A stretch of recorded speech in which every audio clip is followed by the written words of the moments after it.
ఆ కలి దోషం అనేది ఎంత భయంకరంగా ఉంటుందో మీరు చెప్పారు. ఆ దోష నివారణకి ఏమన్నా ఈ శాస్త్రాలు ఏమన్నా ఉపాయం చూపించావా?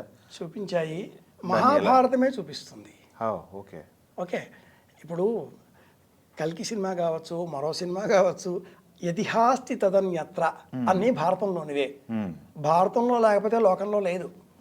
అది థర్డ్ జెండర్ పుట్టుక కావచ్చు, లేదా కృష్ణ ద్వేషం కావచ్చు, లేదా కృష్ణ భక్తి కావచ్చు.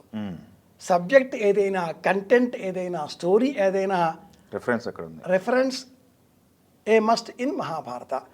రామాయణం కూడా భారతంలో ఉంటుంది. ఓకే. సో ఈ కల్కి పుట్టుక అనేది అనుకున్నప్పుడు ఇది నిరోధించాలి. కలి ముందుగా దుష్ప్రభావంతో దుర్మార్గాలతో ప్రపంచం అంతా కూడా అతలాకుతలం చేస్తున్నాడు. కలి ముందుగా ఎక్కడ ప్రవేశించాడు అంటే, పరీక్షిత్తు అనే చక్రవర్తి కిరీటం పెట్టుకున్నాడు, బంగారం ద్వారా ప్రవేశించాడు. కలి 9 పైన తన ప్రభావాన్ని నిరూపించుకొని లోకంలో మన మనస్సుని లాగేస్తాడు. కరెన్సీ ₹1,00,000 కట్టలు అక్కడ ఉన్నాయి, 2 గ్రాముల బంగారం ఉంది. కరెన్సీ కన్నా బంగారం మనల్ని ఆకర్షిస్తుంది. విలువ తక్కువైనా కూడా బంగారం కంటే కూడా విలువైనటువంటి లోహాలు అనేకం పక్కన ఉన్నా మన కన్ను బంగారం మీదే, మన కన్ను మహిళ మీదే, యువతి మీదే. బంగారం, యువతి, భూమి, ఈ 3 పైన కలి తన ప్రభావాన్ని చూపిస్తున్నాడు. ఓకే. పూర్వం మహాభారతంలో ఇదే అంశాన్ని చెబుతూ కలిదోషం మనల్ని ఇబ్బంది పెట్టకూడదు అంటే ఒక కథ తలుచుకోవాలి, ఆ కథతో పాటుగా ఒక శ్లోకం చెప్పాలి అని మహాభారతమే వివరిస్తుంది.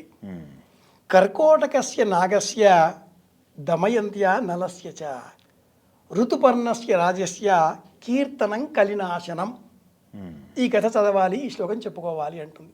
నల చరిత్ర వింటే కలిదోషం పోతుంది. నలుడు గొప్ప చక్రవర్తి, ధర్మం చేసేవాడు. ఒక రోజున నిలుచొని ఆచమనం చేశాడు. వాష్రూమ్కి వెళ్ళి కాళ్ళు కడుక్కోకుండా భోజనానికి కూర్చున్నాడు అని చెప్పాలి. మనకు రోగాలు ఎలా వస్తాయి? ఇలాంటి వాటి వల్ల. ఈ నలుడి ఇల్లాలు దమయంతి, ఇద్దరు ఆనందంగానే ఉన్నారు. కానీ కలి ప్రవేశించడంతో జూదం ఆడాడు. నలచక్రవర్తి అంతా కోల్పోయాడు, అడవులలో తిరిగాడు, ఇల్లాలను వెంట పెట్టుకొని. అంతా పాపం.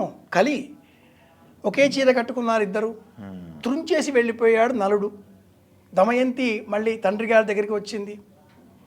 ఆ తండ్రి గారు దమయంతికి మళ్ళీ స్వయంవరం ప్రకటించాడు, రీమ్యారేజ్. మహాభారతంలో ఇవి కూడా ఉన్నాయండి.